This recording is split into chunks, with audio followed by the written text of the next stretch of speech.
ಇವತ್ತಿನ ಕಾರ್ಯಕ್ರಮದಲ್ಲಿ ಅಂದ್ರೆ ಯಾವುದೇ ನಾವು ತಾಮಸಿಕ ಆಹಾರ, ಸ್ನೇಹಿತರೆ, ತಾಮಸಿಕ ಆಹಾರವನ್ನು ಗುರುತಿಸಲು ನಾವು 4 ತತ್ವಗಳನ್ನು ತಿಳ್ಕೊಳ್ಳೋಕೆ ಪ್ರಯತ್ನ ಮಾಡೋಣ.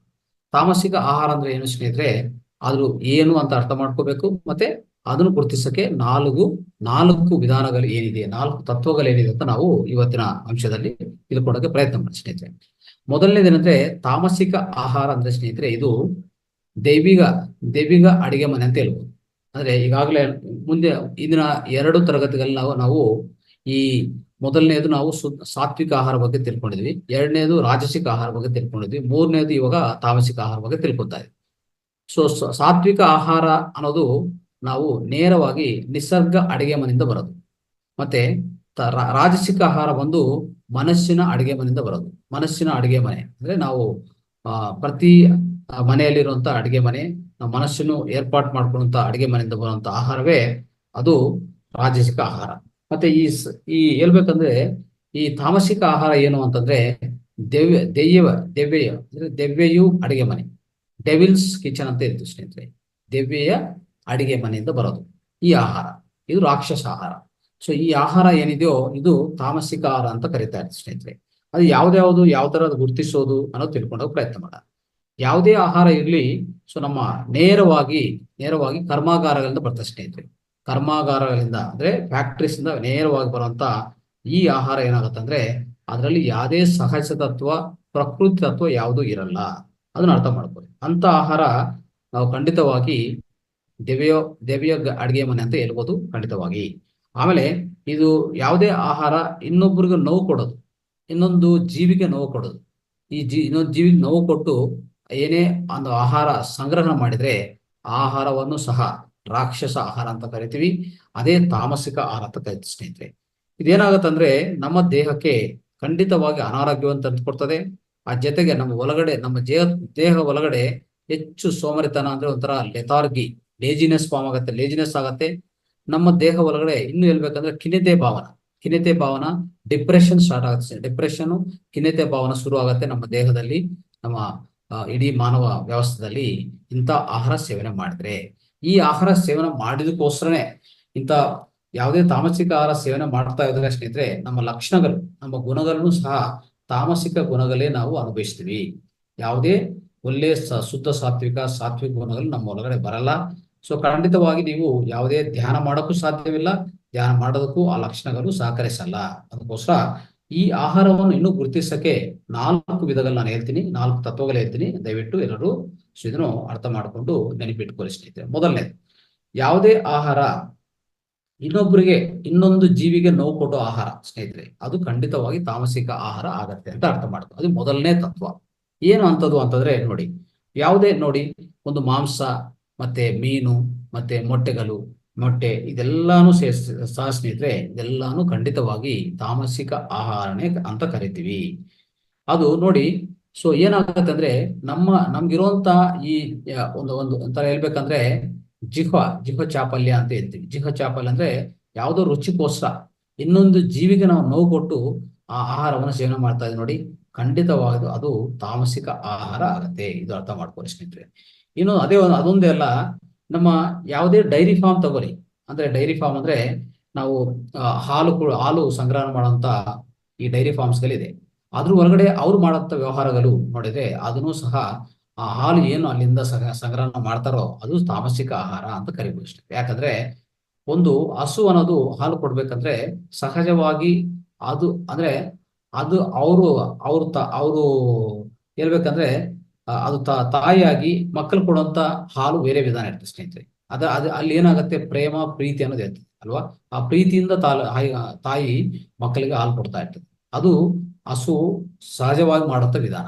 ಆದ್ರೆ ಈಗ ಏನಾಗ್ತಾ ಇದೆ, ನಾವು ಏನ್ ಮಾಡ್ತೀವಿ, ಡೈರಿ ಫಾರ್ಮ್ ಅಲ್ಲಿ ಹೋಗಿ ನೀವು ಒಂದ್ಸರಿ ನೋಡಿ, ಡೈರಿನ ವೀಕ್ಷಿಸಿ, ಒಂದ್ಸರಿ ವಿಸಿಟ್ ಮಾಡಿ, ಅಲ್ಲಿ ನೀವು ನೋಡ್ಬೋದು ಒಂದು ಹಿಂಸಾಯುತ ವಿಧಾನ ಸ್ನೇಹಿತರೆ. ಆ ಹಿಂಸಾಯುತ ವಿಧಾನ ಏನು, ಒಂದು ಮೆಷಿನ್ ತಗೊಂಡ್ ಬರ್ತಾರೆ. ಮೆಷಿನ್ ತಗೊಂಡ್ ಬಂದು ನೋಡಿ, ಈಗ ಮನಸ್ಸಿನ ಅಂದ್ರೆ ಒಂದು ತಾಯಿ ಅಂದ್ರೆ ನಾವು ಹೇಳ್ಬೇಕಂದ್ರೆ ಸ್ತ್ರೀಯಾಗಿ, ಒಂದು ಮಹಿಳಾ ಆಗಿ ಅವರು ಸ್ತನಗಳಿಗೆ ಒಂದು ಮೆಷಿನ್ ಇಟ್ಟು ಆ ತರ ಹಾಲು ತೆಗೆಯಕ್ಕೆ ಪ್ರಯತ್ನ ಮಾಡಿದ್ರೆ ಎಷ್ಟು ನೋವಾಗತ್ತೆ ಹೇಳಿ? ನೋವು ಆಗತ್ತಾ ಇಲ್ಲ? ಮತ್ತೆ ನೋವು ಆಗುವಾಗ ಆ ನೋವನ್ನ ತಡ್ಕೊಳಕ್ ಆಗತ್ತಾ? ನೋವು ಅನ್ನೋದು ಖಂಡಿತವಾಗಿ ತಡ್ಕೊಳಕ್ ಆಗಲ್ಲ. ಆ ಮೆಷಿನಿಂದ ನೀವು ತಗೊಳ್ತಾ ಇದ್ರೆ ಮತ್ತೆ ಇದೇ ವಿಧಾನ ಒಂದು ಜೀವಿಗೆ, ಒಂದು ಹಸುಗ್ ನೀವು ಮಾಡಿ ಆ ಹಾಲು ನಾನು ಕುಡಿತೀಯ ಅಂತ ಹೇಳ್ತೀಯಲ್ಲ, ಸೊ ಅಂತ ಮೂರ್ಖತ್ವ ಏನಿರ್ತದೆ ಈ ಮನುಷ್ಯನು ತೋರಿಸ್ತಾ ಇರುವಂತ ಮೂರ್ಖತ್ವ ಹೇಳ್ಬೇಕಂದ್ರೆ ಒಂದು ಆ ದಯ ಇಲ್ಲ, ಜಾಲಿ ಇಲ್ಲ, ಒಂದು ದಯಾ ಗುಣ ಹೊಟ್ಟೋಗಿದೆ. ಅವ್ರು ಹೋಗಿ ಇಂಥ ಹಾಲು ಏನು ಸಂಗ್ರಹ ಮಾಡ್ತಾರೋ ಇದೆಲ್ಲ ತಾಮಸಿಕ ಆಹಾರ ಸ್ನೇಹಿತರೆ. ಅದ್ರ ಒಳಗಡೆ ಏನಿದೆ ಗೊತ್ತಾ, ಅದ್ರ ಒಳಗಡೆ ಅಶಾಂತಿ ಇದೆ, ಶಾಂತಿ ಇಲ್ಲ. ಅದಕ್ಕೆ ಹಾಲು ಕುಡಿಯಬಾರ್ದು ಅಂತ ಯಾಕೆ ಹೇಳ್ತಾ ಇದ್ರೆ, ಸೊ ಮೊದಲನೇದು ಒಂದು ಹೇಳ್ಬೇಕಂದ್ರೆ ಏಟು ಹಾಲು ಅಷ್ಟೇ. ಏಟು ಹಾಲು ಸಹಜವಾದ ಪದ್ಧತಿಯಲ್ಲಿ ಏನೋ ಸ್ವಲ್ಪ ಬಂದ್ರೆ ಪರವಾಗಿಲ್ಲ. ಒಂದು ಮೆಷಿನ್ ಇಂದ ಅದು ತೆಗೆಯೋ ವಿಧಾನ ಇದೆ ನೋಡಿ, ಅಲ್ಲಿ ನಿಮ್ಗೆ ಆಗ್ತಾ ಇರೋಂಥದ್ದು ಹಿಂಸಾ ವಿಧಾನ. ಆ ಹಿಂಸಾ ವಿಧಾನ ನೀವು ಸ್ವಲ್ಪ ಜನ ಈಗಾಗಲೇ ನೋಡಿರ್ತೀರಿ. ಸೊ ಒಂದು ಡೈರಿ ಫಾರ್ಮ್ ಹೋದ್ರೆ ಮೆಷಿನ್ ತಗೊಂಡ್ ಬಂದು ಆ ಆ ಹಸು ತಾಯಿ ಅದಕ್ಕೆ ಆ ಸ್ತನಗೆ ಅದು ಡೈರೆಕ್ಟ್ ಕನೆಕ್ಟ್ ಮಾಡ್ತಾರೆ ಸ್ನೇಹಿತರೆ. ಅಲ್ಲಿ ಸಂಪರ್ಕ ಕೊಡ್ತಾರೆ. ಅದರಿಂದ ಮೆಷಿನ್ದನೇ ಎಲ್ಲ ಹಾಲು ತೆಗಿತಾರೆ. ಅದು ತುಂಬಾ ನೋವು ಕೊಡ್ತಾ ಇರ್ತದೆ. ಆ ನೋವಿಂದ ಕೊಡುವಂತ ಹಾಲು ಎಷ್ಟು ಸ್ವಚ್ಛವಾಗಿರುತ್ತೆ? ಆ ಹಾಲು ಒಳಗಡೆ ಏನು ಪ್ರೀತಿ ಇರುತ್ತೆ ಹೇಳಿ? ಖಂಡಿತವಾಗಿರಲ್ಲ. ಅದು ತಾಮಸಿಕ ಆಹಾರ, ಅರ್ಥ ಮಾಡ್ಕೊಳ್ಳಿ ಸ್ನೇಹಿತರೆ. ಸೊ ಇದೆಲ್ಲ ಮಾಡಕ್ ಹೋಗ್ಬಾರ್ದು. ಇನ್ನೊಂದು ಸ್ನೇಹಿತರೆ, ಈ ತರ ಯಾವುದೇ ಇತ್ತೀಚಿನ ಕಾಲದಲ್ಲಿ ಯಾವುದೇ ಡೈರಿ ಪ್ರಾಡಕ್ಟ್ಸ್ ಬಂದ್ರೆ ಖಂಡಿತವಾಗಿ ತಾಮಸಿಕ ಆಹಾರ ಅಂತ ತಿಳ್ಕೊಬಹುದು ಸ್ನೇಹಿತರೆ. ಅಂದ್ರೆ ಈ ಹಾಲಿಂದ ತಯಾರಾದಂತ ಯಾವುದೇ ಪದಾರ್ಥ ಇರಲಿ, ಪ್ರತಿ ಒಂದೂ ತಾಮಸಿಕ ಆಹಾರ. ದಯವಿಟ್ಟು ಅದು ಸೇವನೆ ಮಾಡಕ್ ಹೋಗ್ಬಿಡಿ. ಸೇವನೆ ಮಾಡಿದ್ರೆ ನಿಮ್ಮ ಒಳಗಡೆ ಅಂತ ಲಕ್ಷಣಗಳು, ಅಂತ ಗುಣಗಳು ಶುರು ಆಗತ್ತೆ ಸ್ನೇಹಿತರೆ. ಇನ್ನೊಂದು ತತ್ವ ಹೇಳ್ತೀನಿ. ಎರಡನೇ ತತ್ವ ಏನಂದ್ರೆ, 3 ಗಂಟೆ ಕಾಲ ಹೆಚ್ಚಾಗಿ ಅಂದ್ರೆ ಒಂದು ಯಾವುದೇ ಆಹಾರವನ್ನು ತಯಾರು ಮಾಡಿದ ಮೇಲೆ 3 ಗಂಟೆ ಕಾಲ ಹೆಚ್ಚಾಗಿ ಹಾಗೆ ಇಟ್ಟಿದ್ರೆ ಅದು ಖಂಡಿತವಾಗಿ ತಾಮಸಿಕ ಆಹಾರ ಆಗಿ ಪರಿವರ್ತನೆಗೊಳಿಸ್ತದೆ ಸ್ನೇಹಿತರೆ. ಅದು ಅರ್ಥ ಮಾಡ್ಕೊಳ್ಳಿ. ಅಂದ್ರೆ ಆಹಾರ ತಯಾರು ಮಾಡಿದ ಮೇಲೆ 3 ಗಂಟೆ ಹೊರಗಡೆ ಸೇವನೆ ಮಾಡಿದ್ರೆ ಅದು ಯಾವುದೇ ರೀತಿಯಲ್ಲಿ ತಾಮಸಿಕ ಆಹಾರ ಆಗಲ್ಲ. 3 ಗಂಟೆ ಮೇಲೆ ಹೆಚ್ಚಾಗಿ ಒಂದು ಆಹಾರವನ್ನು ತಯಾರು ಮಾಡಿ ಹಾಗೆ ಇಡೋದು, ನಾವು ಸೇವನೆ ಮಾಡ್ತಾ ಇರೋಂಥದ್ದು, ಸೇವನೆ ಮಾಡಲ್ಲ ಅಂತ ಇರೋದು. ಮತ್ತೆ ಇನ್ನೊಂದು, ಅದು ತಗೊಂಡೋಗಿ ಫ್ರಿಜ್ ಇಂದ ಒಂದು 2 ದಿವಸ 3 ದಿವಸ ಕಾಲ ಹಾಗೆ ನಾವು ಸೇವನೆ ಮಾಡೋದು, ಅದು ಖಂಡಿತವಾಗಿ ತಾಮಸಿಕ ಆಹಾರ ಸ್ನೇಹಿತರೆ. ಅದನ್ನ ಅರ್ಥ ಮಾಡ್ಕೊಂಡು ದಯವಿಟ್ಟು ತ್ಯಜಿಸಿ, ಅದು ಮಾಡಕ್ ಹೋಗ್ಬಿಡಿ. ಇದೆಲ್ಲ ಇಂಥ ಆಹಾರಗಳೇ ಏನ್ ಮಾಡ್ತಾ ಇದೆ ಗೊತ್ತಾ? ಖಂಡಿತವಾಗಿ ಕ್ಯಾನ್ಸರ್ನು ತಂದು ಕೊಡ್ತಾ ಇದೆ ಸ್ನೇಹಿತರೆ. ದೇಹಕ್ಕೆ ಏನ್ ಕೊಡ್ತಾ ಇದೆ? ಕ್ಯಾನ್ಸರ್ನು ಸಹ ತಂದು ಕೊಡ್ತಾ ಇದೆ. ಇಂಥದ್ದು ಖಂಡಿತವಾಗಿ ಮಾಡಕ್ ಹೋಗ್ಬಿಡಿ. ಯಾವುದೇ ಕಾರಣಕ್ಕೆ 3 ಗಂಟೆಯಿಂದ 5 ಗಂಟೆ ಕಾಲ ಹೆಚ್ಚಾಗಿದೆ. 3 ಗಂಟೆಯಿಂದ 5 ಗಂಟೆ ಕಾಲ ಆ ವ್ಯವಧಿ ಒಳಗಡೆನೆ ಆಹಾರ ಸೇವನೆ ಮಾಡಿ ತಯಾರು ಮಾಡುವಂತ ಆಹಾರ ಅವಾಗ ಫ್ರೆಶ್ ಆಗಿ, ಇಲ್ಲಿ ಏನಿರ್ಬೇಕಂದ್ರೆ ಫ್ರೆಶ್ ಆಗಿ ಅವಾಗೆ ತಯಾರು ಮಾಡ್ಕೊಂಡು ಅವಾಗೆ ಆಹಾರ ಸೇವನೆ ಮಾಡೋದಕ್ಕಿಂತ ಉತ್ತಮ ವಿಧಾನ ಏನಿಲ್ಲ. ಅಂತ ಆಹಾರ ಸೇವನೆ ಮಾಡಿದ್ರೆ ಅದು ಖಂಡಿತವಾಗಿ ತಾಮಸಿಕ ಆಹಾರ ಆಗಲ್ಲ. ತಾಮಸಿಕ ಆಹಾರ ಅನ್ನೋದು ಆಗಕ್ಕೆ ಕಾರಣ ಈ ತರ ಇರ್ತದೆ. 3 ಗಂಟೆಯಿಂದ ಹೆಚ್ಚಾಗಿ 5 ಗಂಟೆವರೆಗೂ, 5 ಗಂಟೆ ಮೇಲೆ ಅಂದ್ರೆ 3 ಗಂಟೆಯಿಂದ 5 ಗಂಟೆವರೆಗೂ ಅದ್ರ ಮೇಲೆ ಆಹಾರ ಹಾಗೆ ಇಟ್ಟಿದ್ರೆ, ಸೇವನೆ ಮಾಡಿಲ್ಲ, ಸಂಗ್ರಹಣ ಮಾಡಿದ್ರೆ ಖಂಡಿತವಾಗಿ ಅದು ತಾಮಸಿಕ ಆಹಾರವಾಗಿ ಪರಿವರ್ತನೆಗೊಳಿಸ್ಕೊತದೆ. ಇದು ಮಾಡ್ಕೋಬಾರ್ದು. ನಮ್ಮ ಗುರುಗಳು ಪತ್ರಿಜಿಯವರು ಯಾವುದೇ ಮನೆ ಅಂದ್ರೆ ಧ್ಯಾನ ಹೇಳ್ಕೊಟ್ಟು ಆದ್ಮೇಲೆ ಮನೆಗೆ ಹೋಗ್ತಾರೆ, ಅವರೇ ಅಡಿಗೆ ಮಾಡ್ತಾರೆ. ಅವರೇ ಅಡಿಗೆ ಮಾಡಿದ ಮೇಲೆ ಫ್ರೆಶ್ ಆಗಿ ಅವಾಗ ರೆಡಿ ಮಾಡ್ತಾರೆ. ಎಲ್ಲ ಫ್ರೆಶ್ ಆಗಿರ್ಬೇಕು ಅವರು. ಅವಾಗ್ಲೇ ರೆಡಿ ಮಾಡಿ ಅವಾಗ್ಲೇ ಎಲ್ಲರಿಗೂ ಬಲಿಸ್ತಾರೆ. ಅರ್ಥ ಆಯ್ತಾ? ಎಲ್ಲರಿಗೂ ಹಂಚ್ಕೊಡ್ತಾರೆ ಆ ಆಹಾರ. ಸೊ ಸಾತ್ವಿಕ ಆಹಾರ, ಅವರು ಅಡಿಗೆ ಮಾಡೋದಂತ ಆಹಾರ ನೋಡಿದ್ರೆ ಅದು ಶುದ್ಧ ಸಾತ್ವಿಕ ಆಹಾರ ಆಗತ್ತೆ. ಹೇಳ್ಬೇಕಂದ್ರೆ ಅದು ದೈವಾಹಾರ ಆಗತ್ತೆ ಅಲ್ವಾ? ಮಾನವ ಆಹಾರ ಅಲ್ಲ, ದೈವಾಹಾರ ಆಗತ್ತೆ. ಅದು ಶುದ್ಧ ಸಾತ್ವಿಕ ಆಹಾರ ಆಗತ್ತೆ. ಅವ್ರ ಕೈಯಿಂದ ಬಲಿಸುವಂಥದ್ದು, ಅವ್ರ ಕೈಯಿಂದ ಅಡಿಗೆ ಮಾಡುವಂಥದ್ದು. ಅವರೇ ಅಡಿಗೆ ಮಾಡ್ತಾರೆ, ಅವರೇ ಎಲ್ಲರಿಗೂ ಹಂಚ್ಕೊಡ್ತಾರೆ. ಸೊ ಇದು ಪ್ರತಿ ಒಂದು ಮನೆಯಲ್ಲಿ ಧ್ಯಾನ ಆಗಿದ ತಕ್ಷಣ ಯಾವುದೇ ಪ್ರದೇಶಕ್ಕೆ ಹೋದ್ರೆ ಅಲ್ಲಿ ಹತ್ರ ಇರುವಂತ ಒಂದು ಪಿರಮಿಡ್ ಮಾಸ್ಟರ್ ಮನೆಗೆ ಹೋಗಿ ಅವ್ರು ಮಾಡುವಂತ ಅದ್ಭುತವಾದ ವಿಷಯ ಸ್ನೇಹಿತರೆ. ಇದನ್ನ ಅರ್ಥ ಮಾಡ್ಕೊಳ್ಳಿ. ಅದ್ರ ಬಗ್ಗೆ ನಾವು ಅದು ನೋಡಿದ್ರು ನಾವು ಅರ್ಥ ಆಗೋದೇನಂದ್ರೆ, ಒಂದು ಯಾವುದೇ ಸಾತ್ವಿಕ ಆಹಾರ, ಒಳ್ಳೆ ಆಹಾರ, ತಾಮಸಿಕ ಆಹಾರ ಆಗ್ಬಾರ್ದು ಅಂದ್ರೆ ಅದು ಫ್ರೆಶ್ ಆಗಿ ತಾಜಾಗಿರುವಾಗನೇ ಸೇವನೆ ಮಾಡಬೇಕು. ಅದು ತಿಳ್ಕೊಳ್ಳಿ ಸ್ನೇಹಿತರೆ. ಮೂರನೇದು ಸ್ನೇಹಿತರೆ, ಯಾವುದೇ ಆಹಾರ ಫ್ಯಾಕ್ಟರಿಯಲ್ಲಿ ತಯಾರಾಗಿದ್ರೆ ಖಂಡಿತವಾಗಿ ಅದು ತಾಮಸಿಕ ಆಹಾರ. ಅರ್ಥ ಮಾಡ್ಕೊಳ್ಳಿ. ಯಾವುದೇ ನೀವು ಅರ್ಥ ಮಾಡ್ಕೊಳ್ಳಿ. ಇದು ಪ್ಯಾಕೇಜ್ ಮಾಡಿರ್ತಾರೆ, ಟಿನ್ನಲ್ಲಿ ಸಂಗ್ರಹಣ ಮಾಡಿರ್ತಾರೆ. ಒಂದು ಹೇಳ್ಬೇಕಂದ್ರೆ ಒಂದು ಪ್ಲಾಸ್ಟಿಕ್ ಕವರ್ ಅಲ್ಲಿ ಸಂಗ್ರಹಣ ಮಾಡಿರ್ತಾರೆ. ಚೆನ್ನಾಗಿ ಪ್ಯಾಕೇಜ್ ಮಾಡಿರ್ತಾರೆ. ಇಂಥ ಆಹಾರಗಳೆಲ್ಲಾನು ತಾಮಸಿಕ ಆಹಾರ. ಅರ್ಥ ಮಾಡ್ಕೊಳ್ಳಿ. ಇದು ಯಾವುದೇ ಬರ್ತಾ ಇರೋಂಥದ್ದು ಫ್ಯಾಕ್ಟರಿಯಿಂದ ಬರ್ತಾ ಇರೋದು. ಇವೆಲ್ಲಾನು ಏನಾಗುತ್ತೆ ಗೊತ್ತಾ? ಇದು ಆಹಾರ ಅಂತ ಕರೆಯಲ್ಲ ನಾವು. ಇದೇನಂತ ಕರಿತೀವಿ? ಒಂದು ಪ್ರಾಡಕ್ಟ್, ಒಂದು ವಸ್ತು ಅಂತ ಕರಿತೀವಿ ಸ್ನೇಹಿತರೆ. ಅರ್ಥ ಮಾಡ್ಕೊಳ್ಳಿ. ಅದಕ್ಕೆ ಇದು ಖಂಡಿತವಾಗಿ ಯಾವುದೇ ರೀತಿಯಲ್ಲಿ ಇದು ಖಂಡಿತವಾಗಿ ತಾಮಸಿಕ ಆಹಾರ ಆಗತ್ತೆ. ಇದು ಆಹಾರ ಅಲ್ಲ, ಇದು ವಸ್ತು ಮಾತ್ರ. ಸೊ ಇದೆಲ್ಲ ಏನ್ ಮಾಡುತ್ತೆ ಸ್ನೇಹಿತರೆ, ಇವೆಲ್ಲ ತಯಾರು ಮಾಡುವಾಗ ಅವ್ರು ಏನ್ ಮಾಡ್ತಾರೆ ಅಂದ್ರೆ ಹೆಚ್ಚು ಅದ್ರ ಒಳಗಡೆ ರಾಸಾಯನಿಕಗಳು ತುಂಬ್ತಾರೆ, ರಾಸಾಯನಿಕ ಅಂಶಗಳು ತುಂಬ್ತಾರೆ. ಅಂದ್ರೆ ರಾಸಾಯನಿಕ ಅಂದ್ರೆ ಕೆಮಿಕಲ್ಸ್. ಯಾಕೆ? ಹೆಚ್ಚು ಬಳಕೆ ಬರಬೇಕಲ್ಲ, ಅಂತ ವಸ್ತುಗಳು ತಯಾರು ಮಾಡಿರ್ತಾರೆ, ಫ್ಯಾಕ್ಟರಿಯಿಂದ ಬಂದಿರ್ತದೆ.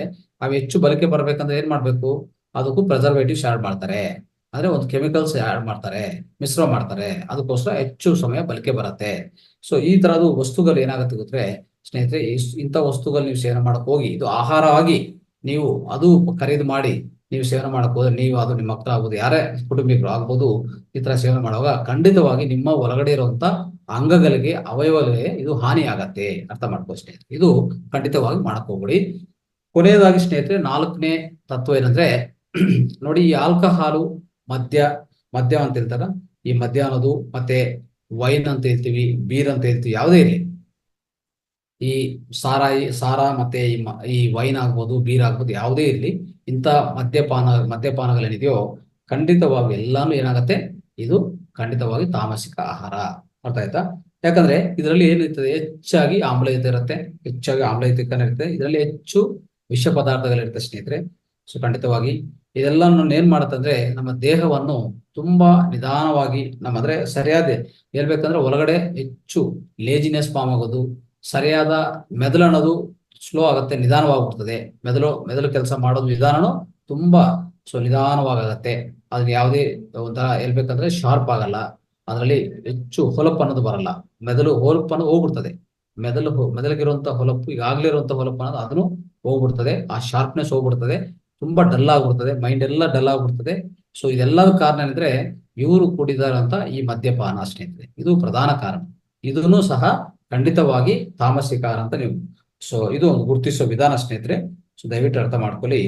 ನಿಮ್ಮ ಒಳಗಡೆ ಈಗಾಗಲೇ ಇರುವಂತ ನಿಮ್ಮ ಒಳಗಡೆ ಇರುವಂತ ಎಲ್ಲ ಅಂಗಗಳನ್ನು ಇದು ಹಾನಿ ಹಾನಿ ಮಾಡಿ ಆದ್ಮೇಲೆ ಯೋಚನೆ ಮಾಡಕ್ಕೂ ಶಕ್ತಿ ಇರಲ್ಲ ಸ್ನೇಹಿತರೆ. ಇವ್ರ ಹತ್ರ ತಾಳ್ಮೆ ಅನ್ನೋದು ಹೋಗುತ್ತೆ, ಹೆಚ್ಚು ಕೋಪ ಬರ್ತಾ ಇರ್ತದೆ, ಒಂಥರ ಹೆಚ್ಚು ತಾಮಸಿಕ ಲಕ್ಷಣಗಳು ತೋರಿಸ್ತಾ ಇರ್ತಾರೆ. ಈ ಆಹಾರ ಏನ್ ಮಾಡುತ್ತೆ, ಅವ್ರ ಗುಣಗಳನ್ನೆಲ್ಲ ಕೆಡಿಸ್ತದೆ, ಕೆಟ್ಟದಾಗಿ ಮಾಡುತ್ತೆ. ಅವರು ಖಂಡಿತವಾಗಿ ಯೋಚಿಸಕ್ಕೂ ಅವ್ರ ಸಾಮರ್ಥ್ಯ ಇರಲ್ಲ. ಒಳ್ಳೆ ಯೋಚನೆ ಮಾಡ್ಬೇಕು, ಪವಾಡ ಯೋಚನೆಗಳು ಎಲ್ಲ ಬರಬೇಕು, ಹೇಳ್ಬೇಕಂದ್ರೆ ಧನಾತ್ಮಕ ಯೋಚನೆಗಳು ಬರ್ಬೇಕಂದ್ರೆ ಅವ್ರ ಹತ್ರ ಶಕ್ತಿ ಇರಲ್ಲ, ಆ ಶಕ್ತಿ ಹೊಟ್ಟೋಗ್ತದೆ. ಯಾಕಂದ್ರೆ ಇಂಥ ಮದ್ಯಪಾನ ಸೇವನೆ ಮಾಡಿದ್ರೆ ಒಳಗಡೆ ಇರುವಂತ ಎಲ್ಲ ಅಂಗಗಳು ಉಂಟಾಗತ್ತೆ, ಅಂಗಗಳಿಗೂ ಹಾನಿ ಆಗತ್ತೆ. ಅರ್ಥ ಮಾಡ್ಕೊಳ್ಳಿ. ಇದು ತಾಮಸಿಕ ಆಹಾರನು ಗುರ್ತಿರಿಸುವಂತ ಇನ್ನೊಂದು 4ನೇ ಲಕ್ಷಣ ಸ್ನೇಹಿತರೆ, 4ನೇ ತತ್ವ. ಇಷ್ಟು ಇವತ್ತಿನ ಕಾರ್ಯಕ್ರಮದಲ್ಲಿ ಮನೆ ಮದ್ದುಗಳು ಚೆನ್ನಾಗಿ ತಿಳ್ಕೊಂಡಿದ್ವಿ, ಮತ್ತೆ ಸಮಗ್ರ ಜೀವನಶೈಲಿ ನಡೆಸ್ಕೊಂಡಿದ್ವಿ. ಅದ್ಭುತವಾದ ಜ್ಞಾನ ಆಗಿದೆ ಸ್ನೇಹಿತರೆ. ಇವತ್ತಿನ ಕಾರ್ಯಕ್ರಮ ಈಗ ಮುಕ್ತಾಯ ಮಾಡಕ್ ಮುಂಚೆ ಯಾವುದೇ ಪ್ರಶ್ನೆಗಳಿದೆ ದಯವಿಟ್ಟು ಕೇಳಿ.